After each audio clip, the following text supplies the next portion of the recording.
ในความรู้สึกในจิตวิญญาณของเฮาเอง ที่บ่เคยคิดร้ายเบียดเบียนทำลายผู้ใดผู้หนึ่งเสียชีวิตทรัพย์สินตลอดทั้งคนและสัตว์ความคิดนี้มีแต่ต้องการซอยเหลือคนโดยสัมมาทิฏฐิบ่ว่าคนบ่ว่าสัตว์บ่ว่าทั้งมนุษย์และอมนุษย์นั่นแหละที่การเป็นอยู่โดยธรรมตามความสุจริตนี้ปราศจากความหวาดกลัวใดๆทั้งสิ้นเคล็ดลับของชีวิตก็คืออยู่โดยบ่มีความหวาดกลัวกล้าหาญเด็ดเดียวเพราะมั่นใจในสิ่งที่ตัวเองกระทำคือความจริงคือความดีคือสัมมาทิฏฐิอันนั้นจึงบ่ยานไผสิ่งที่น่ากลัวที่สุดคือตัวเองไม่ใช่คนอื่นเด้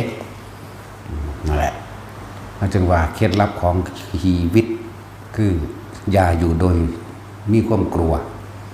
อย่าให้ความกลัวมีอำนาจปกคุมจิตเจ้าของเองนั่นแหละฝึกตนเองได้ไผก็ดีเฮาอยู่อย่างปราศจากความหวาดกลัวแล้วก็อยู่อย่างเป็นตัวของตัวเองโดย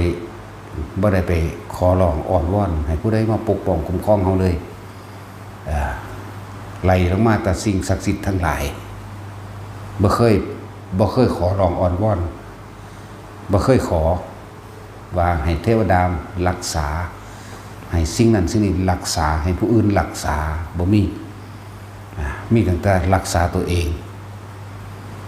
เฮารักษาตรงใดรักษาความคิดเฮาบ่คิดไปทำลายเบียดเบียนผู้ใดจิตใจนี่มีแต่ความสิสละออกมีอีหยังตามหน่อยตามหลายสละออกมีแต่ซอยเหลือมีแต่ปกป้องนั่นแหละมันเลยอยู่อย่างปราศจากความหวาดกลัวอยู่อย่างผู้กล้าหาญอยู่อย่างผู้เด็ดเดี่ยวแต่ทุกคนยังยืนมือขอความช่วยเหลือจากบุคคลผู้อื่นอย่าหวังว่าตัวเองจะเป็นอิสระจากสิ่งทั้งปวงเห็นบ่ล่ะตราบใดที่เฮายังไปยืนมือขอความช่วยเหลือผู้อื่นเด้อเฮาบ่ได้เป็นอิสระเด้นั่นแหละพึ่งตนเองพึ่งธรรมแปลความจริงโดยสุจริตธรรมหนึ่งบ่เคยมีความคิดเบียดเบียนทำลายผู้ใดแต่เฮาก็บ่เคยย่อมให้ผู้ใดมาทำลายเบียดเบียนเฮาเหมือนกันเหมือนต่างๆนานาอาจจะเป็นญาติพี่น้องหมู่พวกโอ้ยไปพุ่นไปพี่บ่ย่านเขาฆ่าบ่เฮาเว้าอย่างอาจหารแล้วเด้มึงฆ่าเขาบ่เป็นบ่เนาะ เอาเป็นแนวนี้มาแตะเก่าไหมหมู่พวกแต่สมัยเฮาวัยรุ่นอยู่พุ่นล่ะไปทั้งนั้นทั้งนี้มึงก็บ่ย่านเขาฆ่ามึงบ่เอาอีหานี่บักหานี่มึงฆ่าเขาบ่เป็นบ่คือกันเด้ถ้าสิสวนกระแสเด้เขาบ่เป็นว่าทางสันจังซี่เด้ โอ้ยสังบ่ย่านเขาฆ่าเนาะโดดเด้กูบ่ย่านผู้ใดฆ่ากูได้กูย่านแต่กูฆ่าเขา เป็นสันเด้นี่เป็นความจริงเป็นแบบนี้มาตลอดนั่นแหละคนที่บ้านบ่ค่อยรู้จักเฮาปานใดดอกเพราะว่าเฮาบ่อยู่บ้านเฮาเป็นคนไร้บ้าน เป็นคนบ่อยู่บ้านพวกสิรู้จักกันแน่เดี๋ยวนี้ก็หมู่พวกที่สนิทเท่านั้นเด้ที่บ่สนิทในรุ่นเดียวกันกับบ่จักดอกบ่กี่คนดอกในญาติพี่น้องหรือคนที่อายุมากกว่าเพราะจำได้จังซี่เขาเจ้าก็ตายไปหลายแล้วล่ะจำได้ตอนเฉพาะเป็นตอนเป็นเด็กน้อยนึงเด้ตั้งเกิดไปหา12ปีนึงเด้ถ้า13ปีแล้วหนีจากบ้านล่ะนานๆกลับบ้านเทื่อนึงบ่เป็นนานธรรมดาดินาน5ปี10ปีบ่ได้กลับเทื่อนึง เป็นนานธรรมดาเด้เทื่อนึงก็มันอยู่โดนเด้ว่าแวบเขาเดียวนึงเด้สั่นแหละเขาเจ้าหมู่พวกเขาก็ถามมึงไปทั้งนั้นทั้งนี้มึงบ่ย่านเขาฆ่าบ่เอ้ามึงสิไปย่านแต่คนฆ่ามึงคือบ่ย่านมึงฆ่าผู้อื่นแน่น่ะกูนี่ย่านแต่กูฆ่าผู้อื่นเด้กูบ่ได้ย่านให้คนฆ่ากู เข้าใจว่าตาสินนั่นแหละมันเป็นจังซั่นมาตลอดเพราะว่าเฮาบ่เคยมีจิตใจว่าสิไปเบียดเบียนทำลายผู้ใดไปด้วยความ ซื่อสัตย์ต่อตัวเองบ่เคยคิดสิไปฆ่าไปลักไปอิหยังกับไผเด้แต่ว่ากรรมเฮาก็บ่ยอมไผมารังแกเฮาคือกันเด้สิ่งที่น่ากลัวที่สุดคือตัวเองเด้ไม่ใช่คนอื่นเด้นั่นแหละบ่แม่นเก่งเด้จากบ่ล่ะย่านตะคองไปทำลายบุคคลที่มีคุณธรรมมันธรรมดาได้แนวมันเนี่ย ไปถือคนที่มีคุณธรรมซะโอ้ตายละกูบาดนี่ย่ำใดล่ะสิได้โผล่ขึ้นมาเรื่องหนึ่งสิ่งที่น่าหวาดกลัวที่สุดก็คือคนที่มีคุณธรรมคนที่สร้างคุณประโยชน์ให้กับสัตว์โลกคนพวกนี้เป็นตาญาณเฮาญาณคุณธรรมเขาเจ้าไปเด้นักเลงบ่มีพยานได้กิ่งมันนะแต่ญาณเขาจะเอาตำรวจมายิงมาฆ่าเนาะถ้าเขาญาณเขาก็อุ้ยก็เอานักเลงกับเสืออันพวกนักเลงอันธพาลทั้งหลายหาคมเหงแต่ญาณเขาก็หาเงินหามาปกป้องคุ้มครองตัวเองเขาจ้างคนมาไปตะขาซ้ำตัวจ้างตำรวจทหารเด็กมาไปฆ่ากันเลยเนาะนั่นแหละจังว่าพวกเขาพยายามฝึกตนเองให้เป็นอิสระซะอย่าไปมีพันธนาการอีหยังครับพึ่งตนเองฝึกลมหายใจนี่แหละเป็นเบื้องต้นก็เลยพึ่งตนเองแบบนี้พอสุดท้ายแล้วความจริงแล้วบ่มีภัยซอยภัยใดเด้หมายถึงภายในเลยดิภายนอกอาจจะซอยใดโดยของภายนอกอาหารบ่มีอยู่บ่มีกินขอกันได้ยารักษาโรคหรือเกี่ยวกับหมอกับยุกกับยาแก้ปวดซอยกันได้เครื่องนุ่งห่มเสื้อผ้าหน้าแพร่ที่นอนที่อยู่อาศัยซอยกันได้อยู่แต่ว่าเรื่องของใจซอยกันบ่ได้นี่ตั้งหากล่ะนี่คือความจริงที่คือความญาณนั่นแหละแต่สินแล้วญาณผีก็บ่มีผู้ใดซอยเราให้เศร้าญาณได้เด้เราต้องซอยตัวเองนั่นว่าล่ะให้เราไปนอนอยู่ใต้ท้องพระพุทธรูปก็สร้างแล้วก็ญาณคือเก่าจูงแขนเราขึ้นพูดเดี๋ยวนี้เราก็ยานน้ำกลเขาเก่าแหละเห็นป่ะล่ะให้เราอยู่กลางเราก็ยานอยู่กลางนั่นแหละแต่มีคน3 คนเนาะให้เราเอาไว้เอาเราว่ากลางผู้หนึ่งอยู่ทั้งหน้าผู้หนึ่งอยู่ทั้งหลัง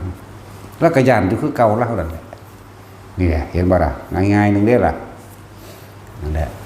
จะอยู่อย่างนั้นคิดถึงผีมันอยู่ใส่ก็หาคิดเบื้องเนินเนาะผีก็อยู่ในสมองในของ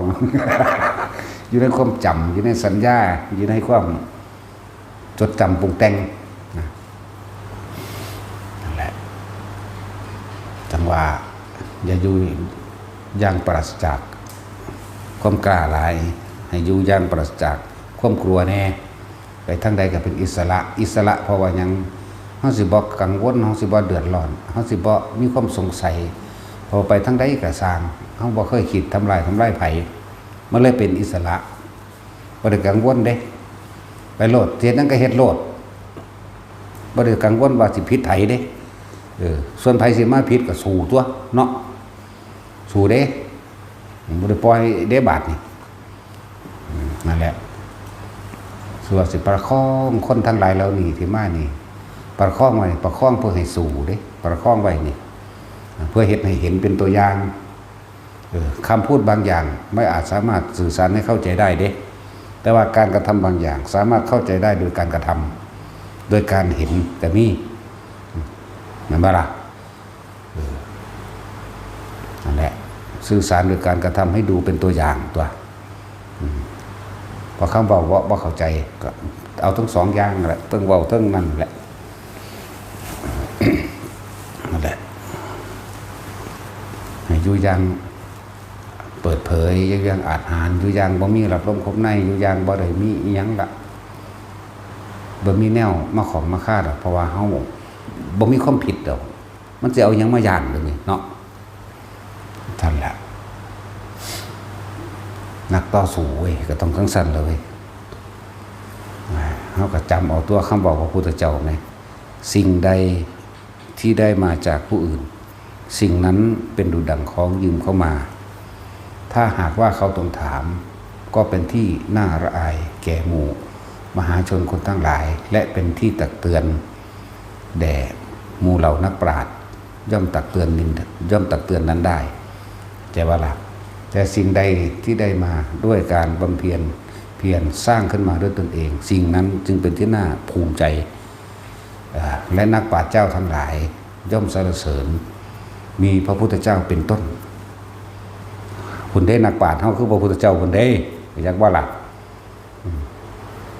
นั่นแหละเนติแปลว่าแบบอย่างต้นฉบับเขาเป็นแบบนั้นก็เฮ็ดไปนั่นแหละทั้งว่าถ้าเขายังงั้นยืนมือขอร้องหรือขอความช่วยเหลือจากผู้นั้นผู้นี้นะเขายังบ่เป็นอิสระฉะนั้นเขาต้องสร้างไปโดยลำพังเขาโลดส่วนผู้อื่นเขาสิเขามาซอยเหลือก็ถือว่าเป็นกำลังเขาเป็นวิธีของเขาเด้เป็นสิ่งที่เขาต้องสร้างเขาเองคือกันเด้เห็นบ่เขาสร้างความกล้าหาญของเขาแต่สิเว้าอย่างนึงว่าเหมือนกับการปกป้องคนดีปกป้องคนเสียสละปกป้องคนที่ทำคุณประโยชน์ให้แก่โลกเด้คือเขาก็กล้าหาญอาจหาญที่สิปกป้องคนที่สร้างประโยชน์แก่โลกนั่นเป็นบุญกุศลเขานั่นเป็นความฉลาดเขาเด้ส่วนเฮาเฮ็ดไปของเฮาอยู่แล้วเข้าใจบ่ล่ะลักษณะนั้นเด้เทวดาอินพรหมทั้งหลายสิซอยหรือบ่ซอยก็สร้างเฮาบ่เคยง้อจักเทื่อมีแต่ด่าเนาะสิซอยก็ซอยบ่ซอยก็สร้างเด้เข้าใจว่าล่ะบ่คือพวกเฮาบ่จักหยังว่าถ้าเกิดยังขึ้นโอ้ยสาธุเด้อเทวดาเอ้ยปกป้องผู้ฆ่าเด้อเนาะบ่เคยเห็นเขาจักเทื่อมันสิเอาหยังมาปกป้องเนาะใช่แล้วพวกตำขึ้นลงไปใหญ่อีกคือไปเอิ้นหาผีหานาคบัดนาคก็ไว้อีกพญานาครักษาอันโบราณสถานนั่นมุ่นอุ้ยปุ้ยอยู่บางเลยก็เลยรักษาหาโคตรพ่อโคตรแม่มึงบ่เนาะแม่นบ่ล่ะมึงปล่อยเครื่องไม้ขึ้นหาแม่มึงบ่แม่นบ่เวลาคนไปขุดไปหลักมึงเขาหลักหาแม่หาพ่อมึงบ่แม่นบ่ซั่นตะวันปกป้องมันบ่มีมันบ่แม่นแต่ว่านั่นแหละแก้ความหลงงมง่ายให้กับคนตัวถ้ามีก็มาขาเฮาตัวป่านนี้เนาะมีแต่เฮาได้สิขามันต้มกินกับตาสินเนาะ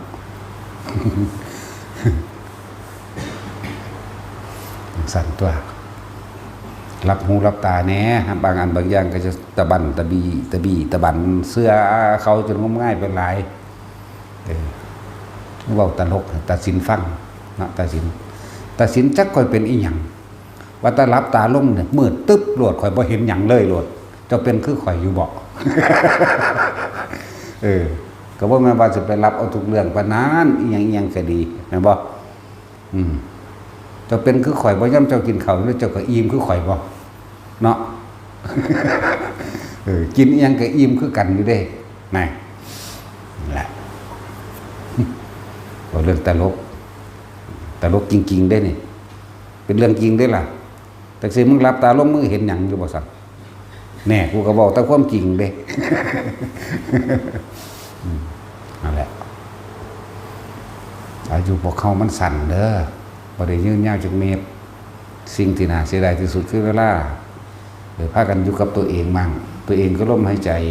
ตัวเองคือความรู้สึกในกายตนเองนั่นแหละเพราะสิ่งสุดท้ายเบิดโลกนี่ตายเบิดสัตว์ทั้งหลายเกิดเท่าไหร่ตายเท่านั้นไม่มีเหลือเข้าใจว่าล่ะเกิดเท่าไหร่ตายเท่านั้นแม้นไม่อยากตายก็ตายแม่นบ่สั้นตัวแล้วก็สรรพสัตว์ทั้งหลายในโลกนี่ล้วนแล้วแต่ตกอยู่ใต้อำนาจของพระไตรลักษณ์ทั้งหมดเกิดแล้วหาความกีรังอย่างยืนของชีวิตบ่ได้ล้วนแล้วแต่เป็นทุกข์เสมอกันสุดท้ายคือตายคืออนัตตาเสมอกันบ่มีผู้ใดหลีกเลี่ยงตัวนี้ไปได้เลยทั่วโลกไม่ได้เป็นเรื่องของศาสนาบ่เกี่ยวกับศาสนาเป็นวิชาการศาสนาเป็นทางเดินศาสนาเป็นแนวทางเด้ศาสนาพุทธแนวทางของผู้รู้เดินตามนี่รู้หยังรู้ตามความเป็นจริงเป็นพุทธธรรมศาสนาคริสต์กับแนวทางของศาสนาของคริสต์เขาแนวทางไผแนวทางมันแต่ว่าตกอยู่ใต้พระไตรลักษณ์เหมือนกันแต่สีแนวทางใดก็สร้าง ฮินดูซิกอิสลามพุทธคริสต์ตกอยู่ใต้พระไตรลักษณ์เบิดมีความรักเหมือนกันมีราคะเหมือนกันมีความยินดีพอใจในรูปรสกลิ่นเสียงเหมือนกันแม่นบ่ใหญ่ขึ้นมาในระดับหนึ่งที่สมควรพ่อสิเป็นตามเหตุของมันเอง16-17 ปีขึ้นไปแล้วก็เริ่มมีความรักต้องการทั้งเพศคือกันแม่นบ่ล่ะมีความรักมีความหวงแหนมีความครอบครองเหมือนกันเป็นธรรมบ่ล่ะเป็นความจริงบ่ล่ะได้ลูกมาแล้วก็เฮ็ดก็หากระสร้างหวังไว้เพื่อว่าให้ลูกสุขสบายเหมือนกันลูกตายก็ห้องไห้น้ำเหมือนกันมีความรักความผูกพันอยู่ในไตสำนึกอยู่ในจิตสำนึกเบิดเสมอกันนั่นแหละบัดนี้ถ้าบ่เข้าถึงธรรมจริงบ่เข้าใจได้แน่มันกายให้ความเชื่อมีอิทธิพลเหนือความจริงความเชื่อนี่และเรื่องของศาสนานี่มีอิทธิพลมากแม่นบ่ล่ะเพราะมันเป็นความเชื่อศาสนาสิมีอิทธิพลกับบุคคลนั้นๆณศาสนานั้นๆประเทศนั้นๆนั่นแหละบัดนี้คำว่าศาสนานี่คือทางเดิน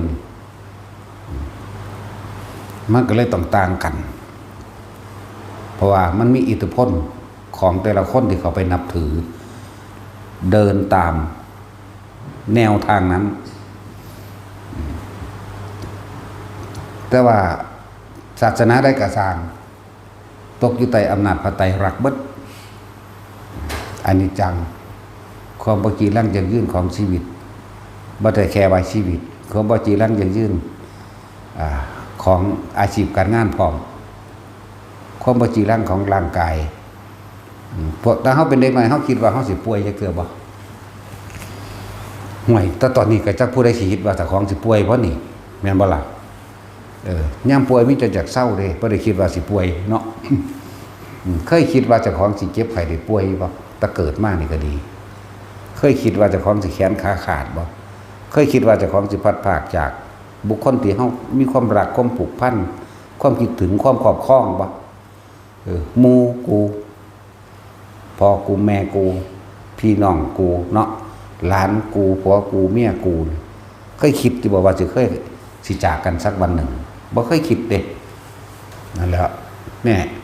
คำว่าธรรมะความจริงตัวนี้ปกคุ้มทั่วอนันตจักรวาลหาที่สุดที่ประมาณบ่ได้เว้าพ่อสืบตามน้ำใดเพราะมีความสามารถถึงกว่าแสนโกฏจักรวาลนี่ตกอยู่ใต้นี่เบิดแต่ว่ามีเลยนั่นอีกเด้เอาพวกแค่พวกเฮาเข้าใจกันในโลกนี่ก็ยังบ่เข้าใจเนาะ สิไปเว้าอีหยังไก่ปานนั้นเว้าเรื่องไก่สันติเกวาตเทกะชังอวิสัญญูหิตวาอายังมุติติรูปขันโธเว้าเรื่องในกายเฮานี่เรื่องไก่เรื่องในตัวเฮาแม่นบ่ล่ะ สันติแปลว่าใกล้โตนั่นแหละสันติเกวาตเทกะชังอวิสัญญูหิตวาอายังมุติเนี่ยเรื่องใกล้และเรื่องในตัวของเรารูปขันโธเวทนาขันโธสัญญาขันโธสังขารขันโธวิญญาณขันโธจักว่าล่ะตัทธะกัตโมรูปขันโตจักว่ายังมายึดในรูปในร่างกายของยังมายึดในรูปเวทนาสัญญาสังขารวิญญาณเจ้าของอยู่นี่เห็นบ่ล่ะนี่เอิ้นว่ากันใกล้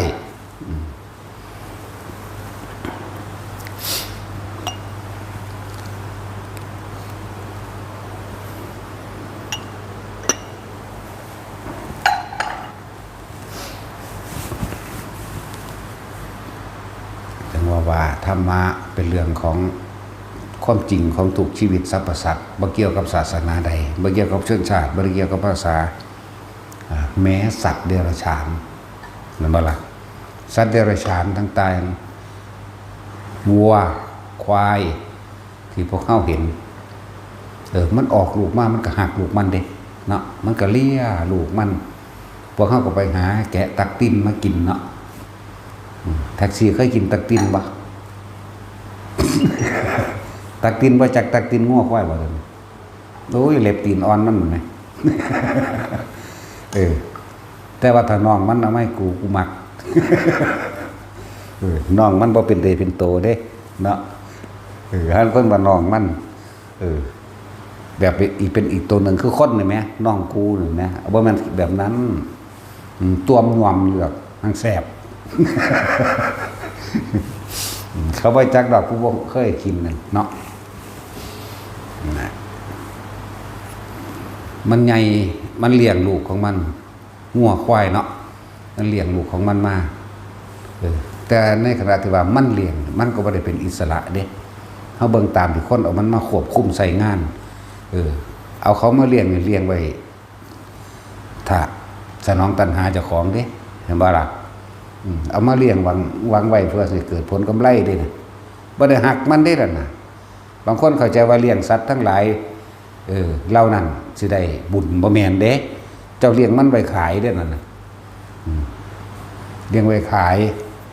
บัดนี้เบิ่งมันได้ปีนึงมันพันได้ยานมดอกปีนึงก็ดีธรรมชาติบัดนี้ไปขายแยกกันมันให้นำกันบัดนี้นำกันเนาะบ่ธรรมดาเด้นั่นแหละคือความจริงที่เกิดขึ้นมาแล้วหาความจริงหลังยั่งยืนของชีวิตไว้ได้ตอนแรกอยู่ร่วมกันดีๆกินนมแม่ไปกินยาไปไงขึ้นมาแล้วเขาก็เอาไปขายแยกกันนี่เราต้องพัดภาคจากสิ่งที่รักงัวควายมันก็ยังพัดภาคจากสิ่งที่รักคนก็ต้องพัดภาคจากสิ่งที่รักคือกันเห็นไหมล่ะบัดนี้คำรับคนตะกี้ว่าท่านรู้จักตอนเป็นทาสซื่อๆเด้พวกเขาเลิกทาสออกมาแล้วนี่เลยว่าเข้าใจว่าเขาขายทาสเด้บ่ต่างกันกับงัวกับควายเด้ตะกี้เบาไก่เด้นี่เอารัชกาลที่4ที่5มานี่รัชกาลที่5เป็นผู้เลิกทาสให้ซื่อๆเด้ตะกี้ก็ไล่ไปขายเป็นฝูงคืองัวคือควายนี่เด้อเบิ่งแล้วตัวใดเป็นตะกำย่ำแข็งแรงดีจับบีบเบิ่งเด้เบิ่งมือเบิ่งตีนเบิ่งเข่าตีนเปิมใหญ่ๆเข่าโปนมือสักๆขยันแพงตัวนั้นใช่ว่าล่ะแพงเด้ทาสเด้นี่จักบ่ล่ะสั่นแล้วบัดนี้งัวควายก็บ่ต่างกันเด้อตีนใหญ่ๆเขาโปตัวใหญ่เป็นสันเป็นลำจังสั่นเด้ล่ะนั่นแหละ ขาทิมได้คือสัตว์ต่างๆนี่เด้ทาสตะกี้พวกเขาบ่ทันซื่อๆเด้คอยนี่ท่านเบิดทุกยุคเอาโลด5มึงเว้าได้เบิดเอาโลดแต่สิเว้าเรื่องพุทธกาลมาจนว่าฮอดพุ่นเว้าเพราะให้สืบสายเล่าเรื่องทักถึงซื่อๆเด้รัชกาลที่4ที่5นี่เข้าใจบ่ล่ะเพราะได้มีประวัติได้อ่านซื่อๆเด้เขาก็มีบันทึกอยู่ได้ล่ะแต่ว่าตะเลยไปนั่นมันบ่มีประวัติไว้แนมตาเจ้านายก็บ่ได้เด้อสิบอกให้ทาสสมัยตะกี้ยิ่งเป็นพระมหากษัตริย์เวลาหมู่นอนบัดโตเด้อทาสเด้ทั้งชาวบ้านนั่นแหละ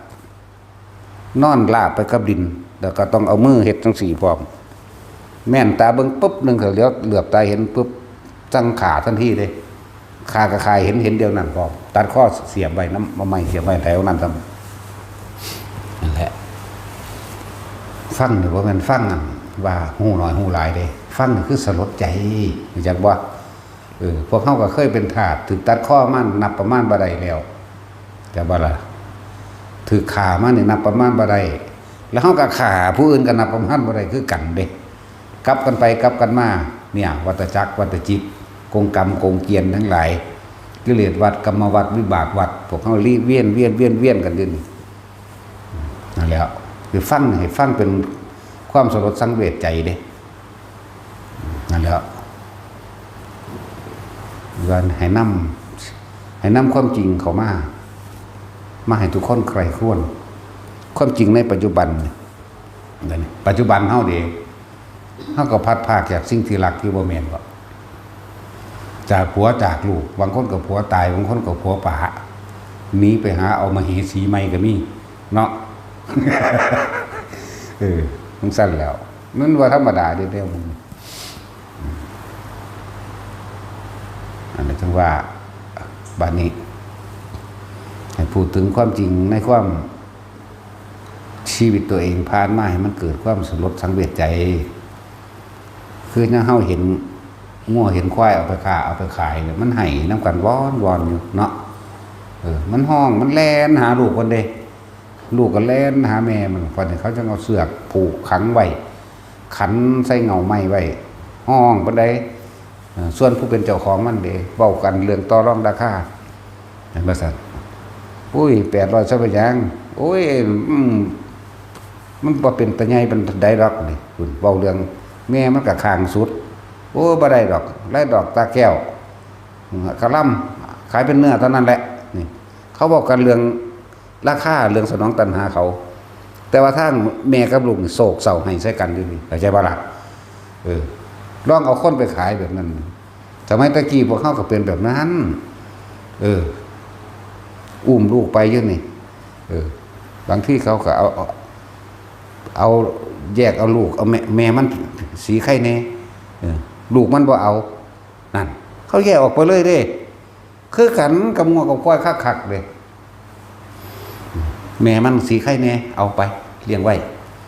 แต่ว่าลูกมันบ่เอาก็ได้ย่อมเด้วันธรรมดาเด้ให้นำด้วยความจริงพี่ความสะอึกสะอื่นความบ่อยากผัดผ่านให้นำลูกวอนอยู่แต่จำใจต้องย่อมเด้ก็ได้เห็นเด้เขานั่นทุกวัน8 เดือน9 เดือนก็ต้องได้ยื่นให้เขาเด้ส่วนแม่เขาก็เอาไปบางที่เขาก็ผูกแขนต่อกันไปเป็น10บางที่คือคนไปจับเสือกต่อกันนี่หลังจากว่าละจับเสือกควายตัวนี้คืองามเลยวะนี่จับปุ่นจับพี่เบิ้งหน้าเบิ้งตาจับข้างจับหยังเบิ้งแล้วจับนมจับก้นจับหยังไปเลยเด้เจ้าซื้อมาเท่าไหร่2 เบี้ย2 เบี้ยเครื่องคอยให้กำไรจังขายกันไปยัง4เลยเด้แต่ว่าคือง่วงคือควายนั่นแหละนั่นแล้วง่วงก็คือกันจูงไปพอดีผ่านตากูมักตัวนี้ไว้แบบนั้นเจ้าเอามาเท่าไรหนึ่ง2,000เอา2,100ไปบ่เขายังอยากเลี้ยงอยู่เอาก็2,200 2,500คิดได้ป่ะนี่เอาซะเด็กคือกันเลยอยากว่าขายถาดขายง่วงขายควายพวกเขาเคยเป็นนักสันมาเบิดทุกชีวิตเบิดในโลกนี่เกิดที่เดียวนี่แม้นอยู่ต่างประเทศก็สร้างเป็นเดียวกันมาก่อนมาเบิดแต่พวกเขาฟังกันอยู่นี่ก็น้อมใส่เจ้าของตัวเขาก็เคยเป็นง่วเป็นควายถือข่าถือขายมาแล้วเขาก็เคยไปข่าไปขายง่วควายพวกนั้นเหมือนกันนี่แหละเอิ้นว่าวัฏสงสารเป็นแบบนี้กิเลสวัฏกรรมวัฏและวิบากวัฏกิเลสวัฏคือความอยากในกองการทั้งหลายทรัพย์สมบัติที่มีวิญญาณเรียกสวิญญาณกับทรัพย์ช้างม้าวัวควายหมาไก่เป็ดนี่สวิญญาณกับทรัพย์เรียกว่าทรัพย์ที่มีวิญญาณอวิญญาณกับทรัพย์ที่ไม่มีวิญญาณพวกบ้านเลื่อนเงินทองเลือกสวนไรหน้าต่างๆเข้าใจว่าล่ะเนี่ยเลื่อนว่ากิเลสวัฏมันกระหมุนก็มาสู่ใจกรรมวัฏคือการกระทำของเฮาเข้าใจบ่นี่การกระทำของเฮาในความโลภความโกรธความหลงเลื่อนกรรมวัฏการกระทำเป็นเหตุเป็นใจให้เกิดวิบากวัฏวิบากวัฏคือการรับผลของกรรมที่กระทำลงไปแล้วอาศัยกิเลสวัฏกรรมวัฏคือการกระทำอยากได้กิเลสนั่นแหละแต่จังวิบากวัฏนี่พวกเขามาตรงในวิบากวัฏตอนนี้แต่เขาสามารถทะลุออกได้เลยบ้างถ้าเขาฝึก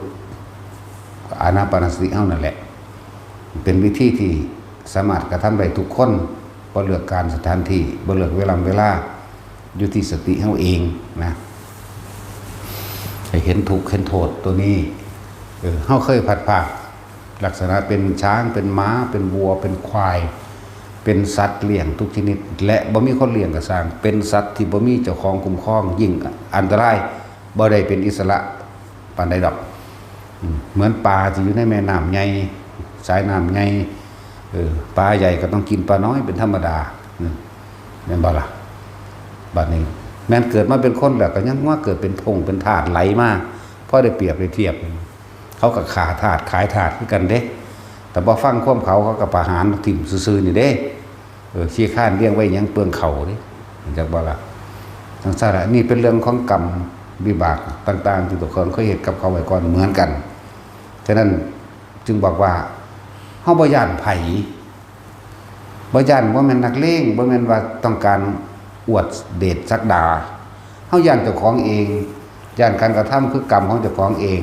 มันสิย้อนเข้าหาเจ้าของเองเหมือนเดิมไม่ไปไหนคำว่าบ่ย้านไผบ่แม่น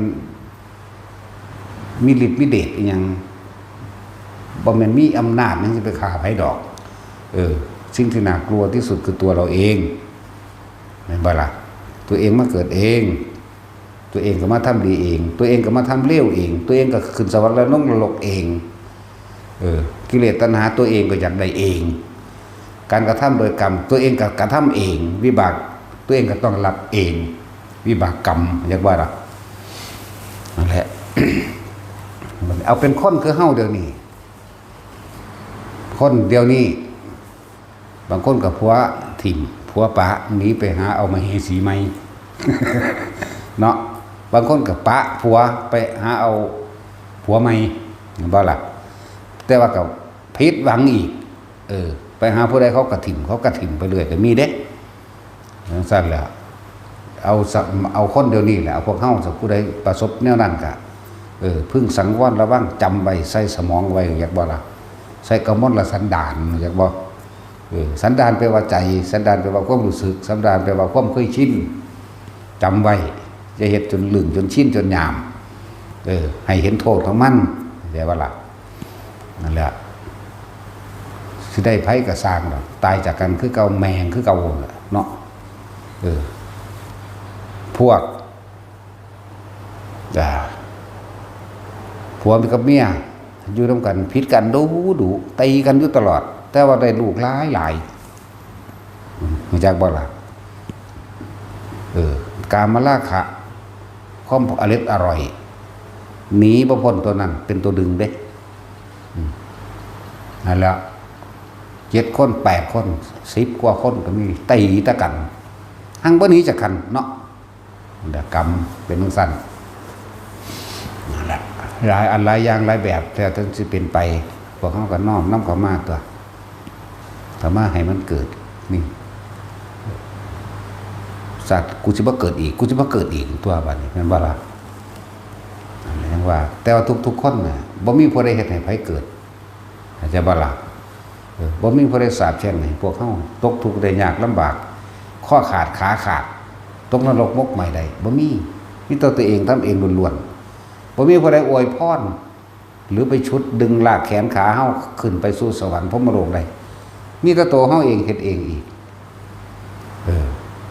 ยิ่งพระนิพพานนี่ล้วนๆเลยจำต้องทิ้งทุกอย่างเลยอีกบาดนี้พระนิพพานนี่ต้องว่างราคะตัณหาสิ้นซากบ่มีไผจะคนบ่มีผัวบ่มีเมียบ่มีลูกบ่มีหลานบ่มีเหลนบ่มีทรัพย์สมบัติใดๆทั้งสิ้นที่อยู่ในจิตใจเฮาเลยฝึกเอาตัวแต่บ่อยากบ่มีไหมลมหายใจนั่นแหละมันบ่มีวัตถุอิหยังเข้าไปในหูดังตัวเนาะ แม่นว่าล่ะฝึกเอาเย็นวายแต่เกิดตัวนี้ยังน่ะเป็นตัวเก่งกว่าหมู่ในเจ้าของเอาบอกให้แทนทุกคนก็ได้ราคะความยินดีพอใจมันถึงตื่นตาตื่นใจเราได้แต่ผู้ถือผู้มันพอใจเราผู้มันหมักเราเนาะจูงไปกับผัวกับเมียอยู่นี่ก็สร้างเลยเฮามีเมียเฮาจูงเมียไปนี่ป๊าดอีหานเห็นได้กูสิได้นอเด้อ่านทะลุบ่ล่ะเนาะก้นมันก็ใหญ่หีมันก็ใหญ่ดากมันก็ใหญ่เปิงเคิงนมมันก็ใหญ่ตามันก็งามเด้เนาะจูงกันอยู่นี่แหละผู้ผัวจูงเมียก็ผู้เมียไปจูงผัวก็เหมือนกันเดี๋ยวเห็นอีกผู้นึงก็เหมือนกันคิดแบบเดียวกันนั่นแหละนั่นแล้วเบิ่งแล้วบ่ไปแล้วว่าจะ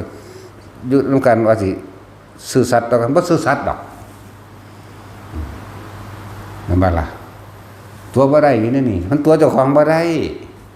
สิเอาผู้เดียวก็บ่มีบ่แม่นดอกมันต้องมีจังหวะและอารมณ์ของมันแวบออกไปเห็นว่าล่ะขนาดตาสินเรามีเมียผู้เดียวเราก็ยังเบิ่งเขาไหม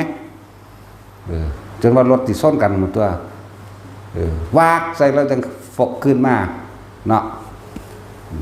เด้ออีนั่นก็น้อยๆนึงเด้18-19 ปีเหี่ยวใส่บอลอยู่เด้เฮายังคิดว่าเหี่ยวใส่บอลอยู่เด้ซั่นน่ะบ่ทันได้เป็นผู้สาวเด้เรียกว่ากูเฒ่าไปจากดัดเซ็กซี่นั่นแล้วมันขี่มอเตอร์ไซค์มากระโปรงมันเปิดเว้ยแน่มันก็ยังมีจังหวะแวบบ่แวบเดี๋ยวนี้ก็เอาเว้าเดี๋ยวนี้ก็ได้แล้วแม้แต่ไปเห็นผู้ถือใจเนาะเห็นว่าตัดสินเสียปากคือกันตัวเนาะสั่นแล้วเป็นทุกคนแต่ละจังหวะเนาะเป็นทุกคนเด้มันแปลกประหลาดตัวเดนแนวนี่มันเป็นเครื่องหล่อมันเป็นเครื่องหล่อมันเป็นเครื่องแหลกมันเป็นอีหยังที่เห็นเฮากดไม่ได้ทนไม่ไหวเนาะมีโอกาสได้เอาเบิดเรื่องสั้นเด้บ่ได้เกี่ยวกับลูกติดเด้กูบอกเรื่องกูได้นี่แท็กซี่กูนี่บ่ได้เกี่ยวกับลูกติดเด้ขนาดผัวติดกูก็เอากูบ่ได้สนใจเด้บางหันผัวติดกูก็เอาเด้กูนี่แม่นบ่ล่ะภาษาเนี้ยกับลูกติดเข้าใจว่าตัดสินนั่นแล้วมีผู้ใดเว้าว่าเรื่องนี้ มันหนีบ่พ้นเรื่องนี้ดอกอันเวียนว่ายตายเกิดกันอยู่เดียวนี่หนีบ่พ้นเรื่องนี้สัตว์ทั้งหลายที่เวียนว่ายตายเกิดมากที่สุดเนี่ยเพราะราคะความยินดีพอใจในรูปร่างลักษณะท่าทางของบุคคลที่เราพอใจรถแห่งกามมันทางในอยู่เด้จักบ่ล่ะมันสิหิวสิวสาบซ่านเข้ามาทางในอยู่เด้รูปแล้วก็รสแล้วก็กลิ่นแล้วก็เสียงที่มันอ่านไปเบิดเอาได้เป็นบ่ล่ะนี่แหละตัวรายกาจจักว่าแต่เฉพาะเรื่องกิเลสตัณหาตัวใดมันรายกาจที่สุดก็กามราคะนี่แหละสิเป็นตัวใดวะเห็นบ่ล่ะสักกายทิฏฐิวิจิกิจฉาเสือพตุปามาสเราว่าหลักสูตรมันปฏิฆะกามราคะหนักสุดจากว่าล่ะมันก็นำไปมันเป็นกามราคะมันยังเป็นรูปราคะเข้าไปอีกมันความยินดีพอใจในรูปได้บัดอรูปราคะได้บัดนี่มันเข้าใจว่าอรูปราคะอารมณ์ที่เฮายึดมาติดตึงตะไคร่ไตร่ตองไปนอนฝันไปเอาเขาอีกฝันบ่แล้วซอยเจ้าของอีกบ่ว่ายิงบ่ว่าชายน่ะเห็นบ่ล่ะมันสั้นตัวนอนนึกเอากับเขาอยู่หั่นเห็นบ่ล่ะรายการเด้มันบ่ได้เกี่ยวกับเฒ่าอีกเด้อันนี้เนาะบ่มีเฒ่าก็แล้วกันน่ะเป็นสั้นต้องยอมรับไผก็ดีนั่นแล้วอรูปราคะนี่ก็อาศัยรูปราคะหมายถึงอาศัยจำภาพของเขามาเห็นบ่แล้วก็มาคิดต่อในรูปในรสในกลิ่นในเสียงแล้วนี่ชื่อว่ารูปราคะความยินดีพอใจในรูปร่างลักษณะท่าทางของคนนั้นที่เขาพอใจอรูปราคะนี่อารมณ์เลยนี่เนื่องจากว่านี่ก็อาศัยรูปที่จำได้ไงคือเขาเปิดโทรศัพท์เบิ่งหรือเปิดภาพถ่ายเบิ่งนี่แม่นบ่ล่ะบัดนี้บ่ฮะถ้าเปิดได้แนวจังซี่จำได้โลดทีเดียวก็สร้างแปลกประหลาดคือหยังนี่เนาะมันตราตรึงเข้ามาในตึงใจโลดหรอกคิดถึงเธอทีไรหวั่นไหวทุกทีโลดเนาะเห็นบ่จังซั่นเด้แม่นเบิดนั่นแหละมาเที่ยวเกิดเวียนว่ายน้ำกันนี่เดียวนี่ก็เรื่องเดียวนี่ได้หนักสุดเขาต้องยอมรับเขาต้องเห็นโทษมันเห็นโทษมันเพื่อเอิ้นกามาโทษว่าท่านในแมนกามาคุณหากกามาคุณกับอย่างหนึ่งกามาโทษกับอย่างหนึ่งนั่นแหละถึงว่าถามว่าพวกเราจะเอาว่าจะเกิดศาสตร์นี่เป็นศาสตร์สุดท้ายก็มองเห็นโทษของมันโลดทุกคนที่เคยมีลูกมีผัวมาแล้วคนที่เคยมีเมียมีลูกมาแล้วเคยอกหักผิดหวังหรือหลายๆอย่างมาแล้วมองเห็นโทษมันตั้งแต่เฮามักเขาตั้งแต่เฮาอยู่น้ำกัน ตั้งแต่เฮามีลูกน้ำกันตั้งแต่เฮาแสวงหาเครื่องมาบำรุงบำเรอความสนุกสนานสะดวกสบายให้แก่ครอบครัวเฮ็ดน้ำเมียเฮ็ดน้ำผัวหรือเฮ็ดน้ำลูกคนนั้นเช่นลูกผู้นี้บางที่ก็ได้ไปรักบางที่ก็ตัวเขาบางที่ก็หลายอย่างบางที่ก็ในขณะที่อยู่น้ำกันทะเลาะเบาะแวงกันเรื่องใดเอาแต่ใจเขาแก้กันเรื่องใดเหมือนบ่ล่ะนอกจากของบางที่มันนายเขาอยากได้ผัวแบบนั้นอยากได้เมียแบบนั้นก็มีเด้เห็นบ่ล่ะนี่มันพ่อเป็นที่วันละบาทมันยังแสวงหาออกข้างนอกโดยความบ่เข้าใจกันในหลายๆเรื่องหลายๆอย่างเนาะนี่คือมองเห็นโทษเด้พี่น้องเกิดพ่อแม่เดียวกัน 7-8 คนตอนบ่ท่านมีครอบครัวถือกันดีๆฮักกันดีๆเนาะพอแต่มีครอบครัวของไผของมันแล้วแย่งสิ่งทรัพย์สมบัติกันเพื่อเอาไปบำรุงบำเรอในกามเจ้าของเองจากว่าล่ะในความยินดีในความพอใจในอารมณ์ต่างๆบ่อยากผิดผัวบ่อยากผิดเมียอยากให้ลูกได้ดีอยากให้ลูกสุขสบายนั่นแหละว่ากามทั้งหลายบำรุงบำเรอตัวนั้นต่างหากความยินดีพอใจในรูปรสกลิ่นเสียงของเจ้าของเองแย่งทรัพย์สมบัติกันเถียงกันทะเลาะกันพี่น้องอ้ายน้องบ่พี่ชายบ่ว่าน้องสาวบ่ว่าพี่สาวหรือว่าน้องชายยังก็แล้วแต่แย่งกันซ้อพ่อซ้อแม่อสพ่ออสแม่เพื่อหยังเพื่อให้ได้เพื่อจะไปบำรุงสุขให้เจ้าของเองแม่นบ่นี้ไปไกลโอ้หลายอย่างโหดดอกนี่คือให้ทุกคนคิดถึงโทษมันไหมคิดถึงโทษมันเด่นบางคนก็เจอเหตุการณ์อย่างหนึ่งในพี่น้องบางคนก็เจอเหตุการณ์อย่างหนึ่งในพี่น้องเป็นพ่อแม่บางคนก็ผู้ใดซ้อดูกับเข้าข้างผู้นั้นก็มีได้แบบนี้เนาะนั่นแหละให้เห็นโทษมันไหมก็แม่นว่าจะเฮ็ดถูกเสมอไปเด้พ่อแม่ก็เลยเห็นบ่ล่ะในพรหมวิหารสิก็ขาดอุเบกขาอยู่เด้ยิ่งครอบครัวบ่มีศีลธรรมดอกพ่อแม่ก็มักย่องมักเรียกแข้งเรียกขาเหมือนบาสันผู้ได้ฟ้องดูก็เอาใจผู้นั้นโดยทั้งที่เขาเอาของเล็กๆน้อยๆให้เหมือนกันครับคนที่ไปทำงานกรุงเทพ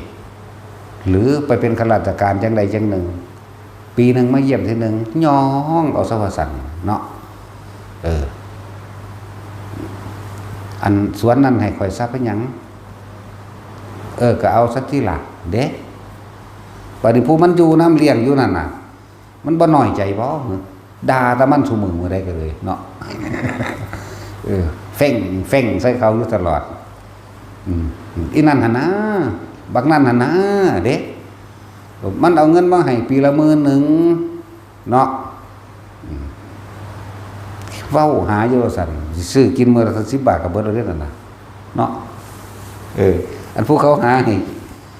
เบิ่งอยู่ตลอดก็ย่องเขาแน่ล่ะเว้ยกับมีจิตเป็นกลางแน่แม่นบ่ย่องก็ดีแม่นบ่ย่องก็มีความเป็นกลางให้คุณให้ธรรมเขาแน่ความยุติธรรมเขาแน่ไอ้ก็เลยนั่นแหละบางที่เขาไปมีครอบครัวใหม่แต่ละคนบางคนก็ในการแบ่งทรัพย์สมบัติของพ่อแม่นี่ก็เสมอกันอยู่แต่ว่าบัดนี้เขาไปมีครอบครัวแต่ละคนไปบริหารการเงินการงานบ่เป็นติดหนี้ติดสินมาแต่อีกผู้หนึ่งขันไปบริหารการเงินการงานเกิดมั่งมีขึ้นมาบัดนี้ผู้นี้ก็มาเวลามันบ่มีมันมาหาแม่หาพ่อเนาะหาแม่มันโดยเฉพาะส่วนมากจะเข้ากับแม่ซะมากกว่าเพราะว่าแม่นี่สิไปบอกกับพ่ออีกทีนึงเด้เนาะแม่เว้ากับลูกผู้หาได้โดยตัวเองก็มีมึงก็ซอยน้องแม่เป็นหยังมึงก็พ่ออยู่พ่อกินแล้วเห็นว่าล่ะอันนั้นอันนี้ไปเด้แม่เว้าแล้วนี่บ่จักให้บัดนี้ถ้าพ่อเว้าใจอ่อนลงมาอีกเดือนนึงเด้นั่นบ่ล่ะแล้วเป็นจังซี่ก็มีเด้ให้เฮาสลดใจเด้ จะบ่ให้เฮาสลดใจทรัพย์สมบัติทั้งหลายเหล่านี้เฮาสร้างโดยครอบครัวเฮาต่างหากทั้งที่แบ่งมูลมรดกไปเสมอกันแต่ของเอาไปบริหารบ่เป็นแม่นว่าล่ะเอาไปเล่นไปเที่ยวหรือเอาไปเล่นการพนันชิบหายก็มีเอาไปลงทุนถูกหลอกชิบหายก็มีหลายอย่างแต่พอดีเขาขันประคองไปเขาขันทรัพย์สินของเขาเพิ่มขึ้นบัดนี้ก็ไปก็ซอยน้องได้ไปหยังยามมึงตกทุกข์ได้ยากเขาก็สิซอยมึงเองดอกเด้ถ้าพี่น้องบ่ซอยกันไผสิซอยว่าเด้เนาะนี่แหละเล่ห์เหลี่ยมกลไกของวัฏฏะอย่างว่านี่เล่ห์เหลี่ยมกลไกของมันทั้งเบิดล่ะให้เฮาเห็นโทษของมันในการเกิดให้เฮาเห็นในความหยุดให้เฮาเห็นสารพัดต่างๆในไพ่ต่างๆนะ บางคนก็เจอเหตุการณ์นี้จริงๆได้ล่ะนั่นว่าแท็กซี่พอมีผู้ใดผู้หนึ่งล่ะเจอแบบนี้หามาได้เท่าใดพอกับแม่กับพาไปขอให้ตาน้องบางคนก็ขอให้ตาเอื่อยตาอ้ายก็มีเด้แล้วมันเอาไปเล่นการพนันหรือขี้เหล้าเมายาหรือเฮ็ดหยังใหญ่เกินโตเกินความสามารถหยิบยืมสารพัดสารเพไปเวลามันอยากได้มันมาบอกเอาโอ้ยเนาะเป็นตามีบุญคุณคือหยังนี่สมมติว่าผู้อ้ายมาบอกกับน้องให้อ้ายก่อนซั่นซี่ว่าเด้เป็นตาได้กำไรหลายก็ยังได้มันเว้านั่นนี่มาเดี๋ยวอาจจะขึ้นให้อาจจะทั้งทั้งสี่เว้าไปเด้นั่นแล้วบางที่อยากให้อยู่เกรงใจผัวก็มีเกรงใจเมียก็มีก็เลยได้เป็นผิดกันก็มีเห็นว่าล่ะมึงเห็นแก่ตัวมาตลอดนั่นล่ะว่าได้ว่านี่ผู้มันเว้าล่ะเห็นแก่ตัวบ่มีปัญญาเนาะนี่แหละที่เว้ามานี่ให้ทุกคนนำเข้าไปให้เห็นความเล่ห์เหลี่ยมกลไกล่าหุน ห่วงต่างๆที่มันเกิดขึ้นสารพัดที่มันดึงจิตใจของเฮาบ่ให้เด็ดขาดบ่ให้เด็ดเดียวแล้วก็บ่ให้เห็นโทษต่างๆในความเกิดบ่ให้เห็นหยังหลายอย่างนี่ละนะให้เกิดความสลดสังเวชให้เกิดความนายเบื่อหน่ายคลายกำหนัดบ่ยินดีในรูปรสกลิ่นเสียงเพราะทุกสิ่งทุกอย่างเกิดขึ้นจากรูปรสกลิ่นเสียงเด้สัตว์ทั้งหลายเวียนว่ายตายเกิดที่นี่กามราคะหนักสุดจากว่าล่ะคนฆ่ากันตายมากมายที่สุดก็เรื่องเดียวนี่แหละเรื่องผัวเรื่องเมียเรื่องหญิงเรื่องชายเห็นบ่ล่ะไปแย่งชิงเมืองชิงหยังกันมากกับอันนี้ละเป็นผ้าผู้ไปแย่งเห็นบ่ซั่นเป็นผู้ผ้าไปแย่งอารมณ์นี่แหละอารมณ์ราคะความยินดีพอใจอยากให้เมียสุขสบายอยากให้นั่นว่าไปสารพัดนะนี่ว่ามานี่ให้ทุกคนน้อมเข้ามาใส่เจ้าของให้เกิดความเบื่อความนายหรือยังจะเกิดอีกอยู่บ่เนาะบ่หังบ่รู้จักปัจจุบัน แล้วมันเป็นธรรมดาได้แต่บ่มาฟังแต่บ่มาน้อมแต่บ่มาคิดพิจารณาความจริงของเจ้าของเองล้วนๆได้บัดนี้เป็นความจริงของทุกๆคนที่ผ่านมาเบิดได้บัดมันนั่งบ่คิดพอเนาะนั่นแหละสิเว้าอีหยังถ้าว่าจดจ่อบ่ใจใส่จริงๆแต่ว่าสั่งสมอุปนิสัยให้มันเกิดขึ้นวาสนาอุปนิสัยวาสนามันเกิดขึ้นจริงๆมันฟังบ่ได้เข้าใจง่ายๆได้เลยความจริงนี่ธรรมะนี่นั่นว่าล่ะบางคนก็ยังปล่อยๆเป็นเรื่องของแล้วแต่เวรแต่กรรมโอ้ยจักแล้วแต่เขา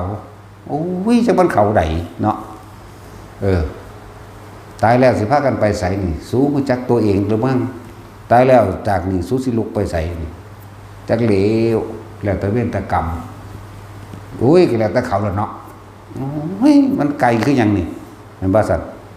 พวกนี้บ่จักหยังเด้พวกนั้นบ่ทันได้ฮู้จักเกิดด้วยนั่นน่ะแม่นบ่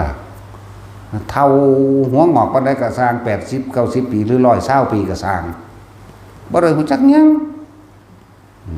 เลยเว้าเราตายแล้วจะสิไปไสกูก็ไปสวรรค์พุ่นล่ะเนาะอีห่านี่ตัวโอ้บ่ธรรมดาเด้จักมันเป็นจังไดมีแต่บอกเอาส่วนมากสิย้อนให้เรื่องของกรรมแล้วแต่เว้นแต่กรรมแล้วแต่เขาโท ทษเวรโทษกรรมถ้าอกหักผิดหวังมากก็โทษเวรโทษกรรมจักมันแม่นหยังเวรกรรมแต่ว่าบ่เคยเบิ่งเวรกรรมที่จึงเป็นของกระทำเอาเองกรรมอิหยังของกูเด้แต่ว่าเนาะพูดน่ะกรรมอิหยังของกูเด้หรือว่าลูกบ่ดีลูกไปเล่นผ่านเงินผ่านทองก็ว่าเด้โอ้ยจะมาเวรกรรมอิหยังของกูเด้พวกกินเหล้าติดการพนันเมียกินเหล้าติดการพนันสิชิบหายโอ้ยมันกรรมอิหยังของกูเด้ไปเด้แม่นบ่จริงๆหลายแบบถ้าลูกบ่ดีก็กรรมอิหยังของกูเด้ผัวบ่ดีเมียบ่ดีก็ว่าจังซั่นบ่คิดสิหนีออกจากกรรมของกูบ่เนาะก็ไปจมยังอยู่กับกรรมมันนั่นเดี๋ยวนี้ก็ยังว่าผัวเมียถ้ามีความศรัทธาความเชื่อหรือความเห็นต่างๆในการใช้ชีวิตนี่มันบ่ตกลงบ่เสมอกันเลยป้าแม่มึงโลดอย่าอยู่น้ำโดนหลายไปเอาผู้ใหม่ก็ได้ตัวเนาะเอาผู้ใหม่ที่มันมีความเห็นเดียวกันแม้ว่าสั่นเอาพุทธวจนะเป็นต้องบอกธาตุดีย่อมรู้ด้วยธาตุดีเข้าสู่ด้วยกันด้วยธาตุดีธาตุเสียย่อมเข้าสู่ธาตุเสียเนาะน้ำมันกับน้ำจะไม่อาจสามารถเข้ากันได้น้ำมันกับน้ำมันจึงจะเข้ากันเป็นเนื้อเดียวกันเนาะมึงไปเบาใส่เขาเด้กูก็เบาใดคือกันนะกูเบาซื้อแล้วจริงกับพวกเดียวกันนี่ได้ล่ะแต่ว่าทั้งแยกความเห็นกันซื้อเขาไม่ได้แยกหรอกนั่นแหละผัวเมียอยู่น้ำกันมาถ้ามิจฉากับมิจฉาน้ำกันสิไปน้ำกันได้ตลอดจากว่าล่ะสิไปน้ำกันได้ตลอดเจ้าจะขึ้นสวรรค์ลงนรกพวกเจ้าก็เกี่ยวกันอยู่หันแหละมีความเห็นเป็นเสมอกันเด้แต่วันนี้มิจฉากับสัมมามันสิอยู่น้ำกันบ่ได้เด้มันต้องแยกออกจากบ่ล่ะแต่อยู่ในกัน3 ปี4 ปีเอา3 ปีพ่อเท้าเริ่มได้ดวงใจเห็นธรรมรู้ตามความเป็นจริงมานี่ค่อยๆประคองใน3 ปีนี่ถ้ามันบ่มากกับป๋าแมงรู้ตัวมันบ่ล่ะหาผู้ใหม่โอ้เว้าเรื่องจริงได้นี่ถ้ามันตัดบ่ทันได้ก็หาเอาผู้มันมีความเห็นเดียวกันศรัทธาปัญญาจาคะศีลเสมอกันตัวมันบ่ล่ะอันหลักการมันซื่อดอกอันเรื่องศรัทธาศีลจาคะปัญญามันเป็นหลักการบ่เป็นหลักสูตรซื่อความจริงแค่ว่ามีความเห็นตกลงเสมอกันใดศีลบ่เสมอกันก็อยู่นำกันใดคือเก่าแหละแต่มีความเห็นไม่ขัดแย้งกันเข้าใจว่าหลักซั่นตัวสมัยตะกี้หังโสดาบันตัวเอากับผัวเป็นนายพรานเขาความเห็นบ่ขัดแย้งกันซื่อใช่ป่ะล่ะศีลบ่เสมอนั่นแต่ว่าความเห็นบ่ขัดแย้งเวลาผัวสิไปล่าสัตว์ก็บ่ปากใช่ป่ะล่ะแต่ผู้ผัวก็เข้าใจเมียบัดนี้นี่ผัวเมียต้องรู้ความลับระวังกันเก็บความลับระวังกันได้จักว่าล่ะบ่นำความในออกบ่นำความนอกเข้าจักว่าล่ะไฟในครับไฟในนี่ห้ามออกไฟราคะไฟโทสะไฟโมหะไฟความจะไปบอกคนอื่นฟังจะนำไฟนอกเข้ามาเรื่องราวต่างๆที่บ่เป็นตาบ่เป็นตาเจริญจักว่าล่ะเขาเจ้าก็อยู่น้ำกันจนว่าได้ลูกบักหลายนี่ล่ะสุดท้ายพระพุทธเจ้าก็โปรดเอากับบรรลุโสดาบันน้ำกันไปบักหลายบ่ได้ล่ะเนาะเขาเจ้าบ่ได้คัดกันจึงบอกว่ามีความเห็นตรงกันแต่ว่าเขาจะบ่ขัดกันคือบ่ขัดแย้งกันไปในคนหนึ่งเอาเรื่องศีลเสมอบ่เสมอพอผัวขาเมียบ่ขายิ่งหนูพุกเลยนี่เอามันตายแล้วก็เมียเป็นผู้เฮ็ดคือจักว่าล่ะเรื่องสั่นตัวเขาก็ฮู้อยู่ว่าเมียเขาบ่ขาเขาก็ขาให้อยู่นำกันจังซั่นแหละจะได้ลูกบักหลายก็ได้ล่ะ4 5 คนตัวหลายอันหลายแบบจึงบอกมันบ่แม่นเรื่องตัดง่ายๆได้เรื่องมื้อนี้เนาะมันก็จำต้องทิ้งคือกันเด้เนาะแนวมันน่ะเนาะมันเสียเวลาแต่ไปนั้นถูกทิศทางเดียวกันได้มันยังไกลกว่าได้บัดสัมมาทิฏฐิเหมือนกันแต่ว่าราคะก็มีเหมือนกัน พระโสดาพระสกิทาคาเขาก็ยังนอนน้ำกันอยู่ไหมมันบ่ล่ะแต่อนาคาขึ้นไปแล้วเขาบ่เอาดอกอันนั้นคนละอย่างกันยังมีความอยากรวยอยู่แต่ว่ากับโสดาสกิทาคานี่ก็ยังมีการค้าการขายอยู่อนาปิณฑิกะเศรษฐีแล้วก็ยังไปค้าไปขายอยู่พระโสดาก็เลยมาละหลายคนอยู่ดอกที่เป็นพระโสดาบันพระสกิทาคาก็ยังไปค้าขายอยู่แม้กระทั่งกิตตคณบดีก็ยังบริหารใหญ่อยู่พอค้าใหญ่ได้นั่นบรรลุอนาคามีพุ่นน่ะนั่นบ่ล่ะเป็นเจ้าของกิจการได้นั่นน่ะจากบ่ล่ะทั้งสั้นแล้วแต่ว่าเราบ่มีอีกเพราะว่าเขาขาดจากตัวนั้นแล้วนั่นแล้วบอกว่าถ้ามันมีความเห็นบ่ตรงกันคัดง้างกันมาตลอดโดยเฉพาะเรื่องธรรมะเด้อเรื่องธรรมะถ้ามันผัวสักจูงเมียมาเมียบ่มาจังได๋ก็แถมซ้ำดูถูกพุทธศาสนาดูถูกคำสอนพระเจ้าดูถูกธรรมะดูถูกหลายๆอย่างดูถูกคนปฏิบัติธรรมดูถูกคนแต่งสุขาวดูถูกคนสวดมนต์ไหว้พระดูถูกนักบวชป๋ามันเลยเลิกเลยอย่าเสียเวลาอยู่กับมันดูถูกเสียเดียวถึงหนีจากแม่มันโลดจากว่าล่ะมันสิพานผ้าให้ตกนรกน้ำมันด้วยนั่นจากว่าล่ะทั้งสั้นแล้วหรือถ้ายังอดยังทนอยู่ก็คอยประคองกันไปจาก3 ปีแต่3 ปีแล้วบ่ได้แล้วเลิกเลยว่าต้องมีเหตุผลใดทั้งสิ้นประคองค่อยๆเสื่องซึมจากว่าล่ะ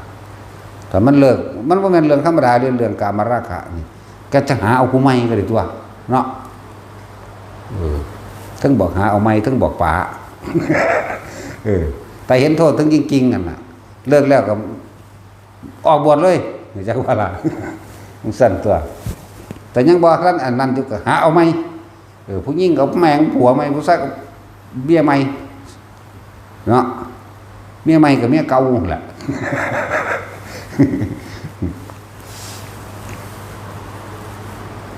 โอ้ผมบริการบอกว่าเฮาเด้เนาะต้องบอกป๋าแม่ผมเลยพอแม่นบ่บอกป๋ามันก็ป๋าอยู่แล้วเด้ล่ะเนาะแต่เฮาบ่บอกมันก็เลิกกันอยู่มันไปก็ดี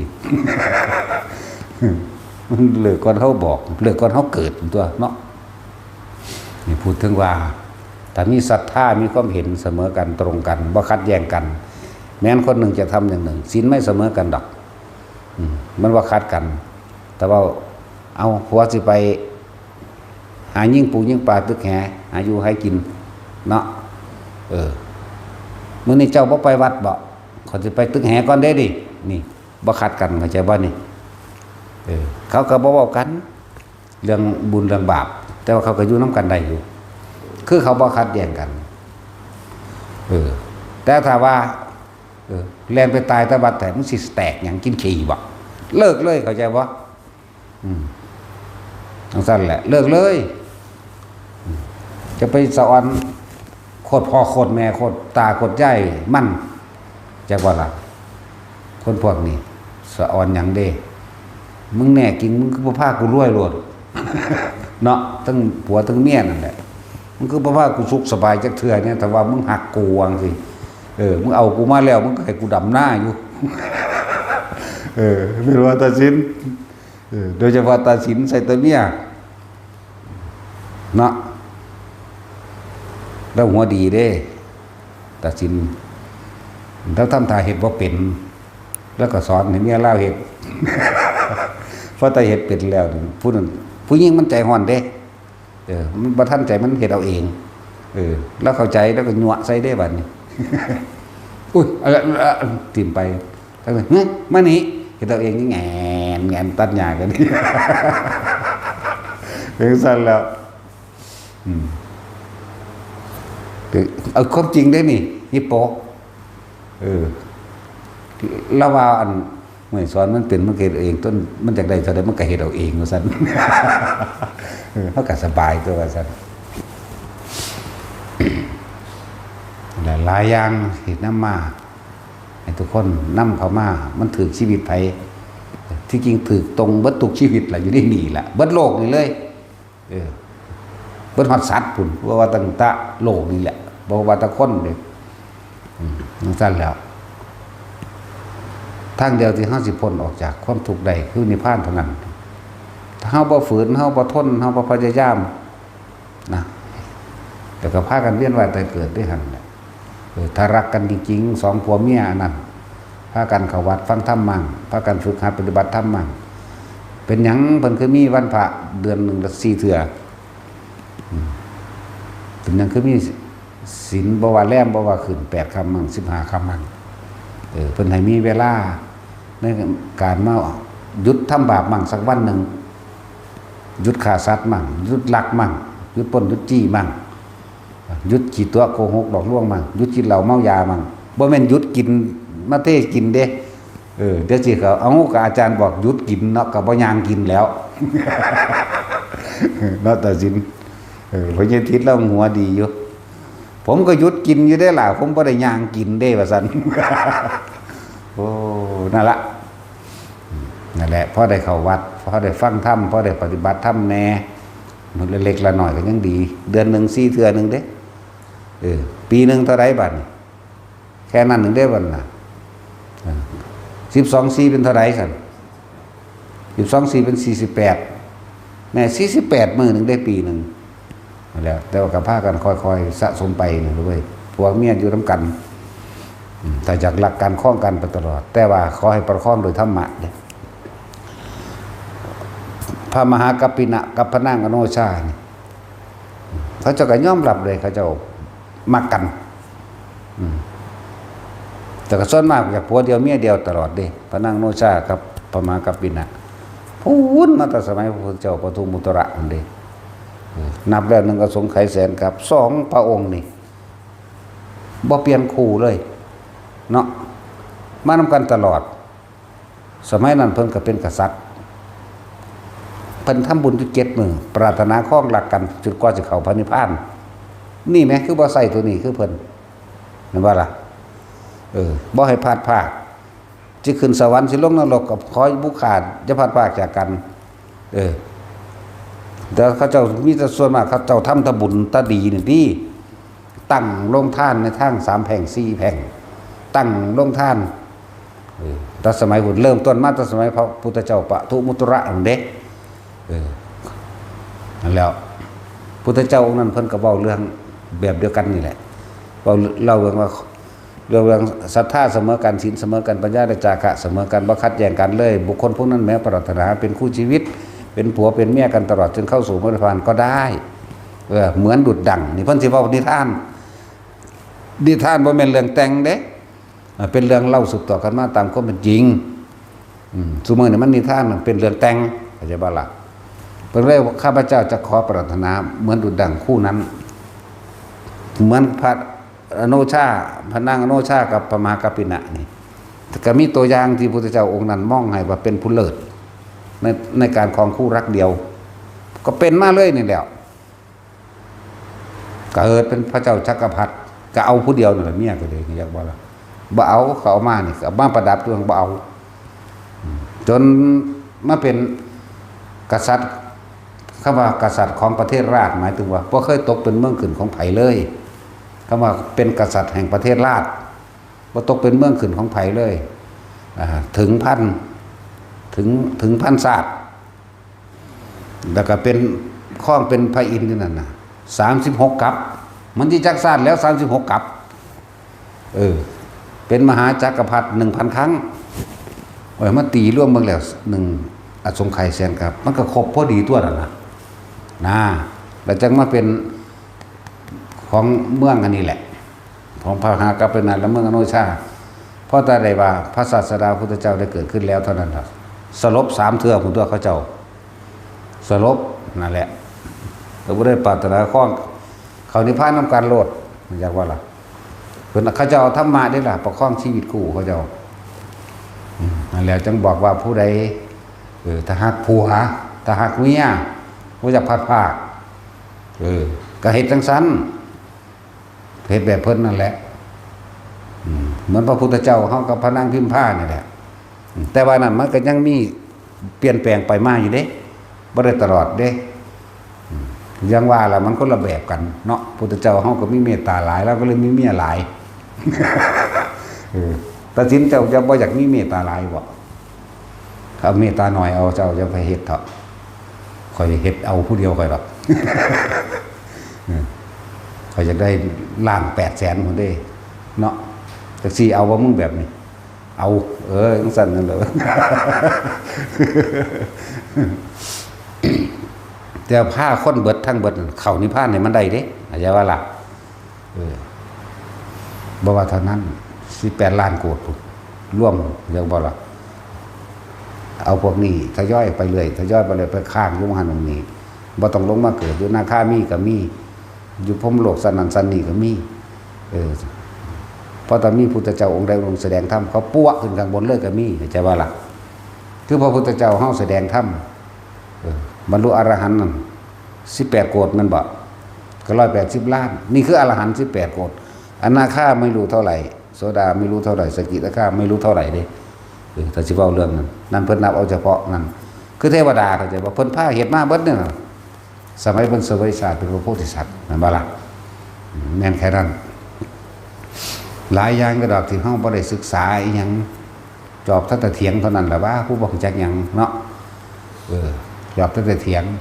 บวชคือกันกับเถียงก็มีอ่านมากกับบ่ได้อ่านกับกูเป็นหนึ่งในจักรวาลอันนั้นแต่จักรวาลคือกันละนาเรื่องอ่านเนาะแต่ว่าอ่านมาเพียงใดก็สร้างบ่สู่ผู้ปฏิบัติผู้เขาไปลึกซึ้งผู้เขาไปถึงความจริงผู้เขาไปเห็นใจเจ้าของได้มันธรรมดาเด้แล้วก็บ่ว่าแต่จะมาขัดกันเนาะบางพวกว่าปานอรหันต์กันมีผัวมีเมียอยู่เนาะค่อยตำหนิแต่ผู้อื่นบ่เบิ่งเจ้าของเนาะนี่แหละสิ่งที่น่ากลัวที่สุดก็คือตัวเราเองได้เฮาย่านเจ้าของเองได้จริงๆนะบ่แม่นนักเลงหรือจักบ่แม่นคนมีอำนาจบ่แม่นคนที่ไปฆ่าไผบ่แม่นคนที่ว่าข่มเหงคนกลัวตัวเองทำผิดจักว่าล่ะกลัวตัวเองไปพลาดนะเสือกไปตำหนิพระอริยเจ้าโพธิสัตว์เสร็จละกูนั่นบ่ล่ะส่วนผู้ใดสิตำหนิยังก็ยังว่าเตือนกันไว้บอกกันไว้ปัญหาเกิดมาหากินซ้ำตายซื่อๆมึงสิยังกระดอกกระเดียดเถอะโคตรพ่อคุณแม่มึงนี่เนาะเพราะนั้นว่าญาติด่าเขาเนาะนั่นแล้วด่าโคตรพ่อคุณแม่มึงได้ล่ะแต่จริงนี่แหละคือพวกยึดติดทั้งเบิดนั่นแหละที่ไปหาตำหนิเท่านั้นว่านี่นั่นแหละนี่เฮาเตือนได้การสร้างพุทธรูปจังสิไผสิสร้างหรือว่าสร้างพุทธรูปพุทธรูปนี่ก็สร้างจะไปสนใจเด้อพวกเฮาเด้อนะก็บ่มีพวกเฮาพวกเขาหรอกคือว่าทักเตือนจะไปยึดติดในจุดใดจุดหนึ่งนะเป็นธรรมะเดียวกันคำพูดใครก็ตามถ้าทำให้ปล่อยวางได้นั่นคือทำเหมือนกันไม่จำเป็นต้องออกจากพระโอษฐ์ไม่จำเป็นต้องออกจากพระเจ้าเพราะว่าผู้สอนพระพุทธเจ้าบ่มีเป็นธรรมชาติล้วนๆสยามผู้เป็นเองบ่มีผู้ใดสอนเข้าใจว่าล่ะธรรมชาติใบไม้ใบไม้แตกใบอ่อนใหม่ใหญ่ขึ้นแก่เหลืองร่วงลงเองนั่นแหละธรรมะมาแบบนั้นคนเกิดคนตายนั่นแหละคือธรรมะเข้าใจว่าละบาดนั่นแหละแต่บุคคลผู้มีอุปการะคุณมากคือพระพุทธเจ้าจังซี่เฮาก็กราบไหว้คุณธรรมของเพิ่นมันกราบไหว้ด้วยความเต็มใจบ่ได้เกิดการจากการบังคับหรือบ่ได้เกิดจากประเพณีสั่งสอนแต่เต็มหัวใจอย่างว่าล่ะและหลายอย่างก็ดอกคือจังเขาเว้ามากนี่เฮาเตือนตั้งเบิดนั่นแหละพุทธเจ้าบ่ได้สอนภาวนาพุทโธสิอันใดไปนิพพานใดก็เอาโลด สอนบ่สอนเพิ่นบ่สอนภาวนาพุทโธเพิ่นก็สอนภาวนาอย่างอื่นอยู่เนาะเว้าซอบๆเด้นี่อยากบ่นี่เวลาฝึกกสิณคือว่าอาโลกสินังอยู่ซั่นคือว่าอาโปกสิณภาวนาบ่ล่ะ พุทธเจ้าบ่สอนให้สร้างพระพุทธรูปจังซี่ก็ว่าไปอีหยังก็สร้างมันต้องปล่อยออกนั่นแหละปล่อยออกเบิด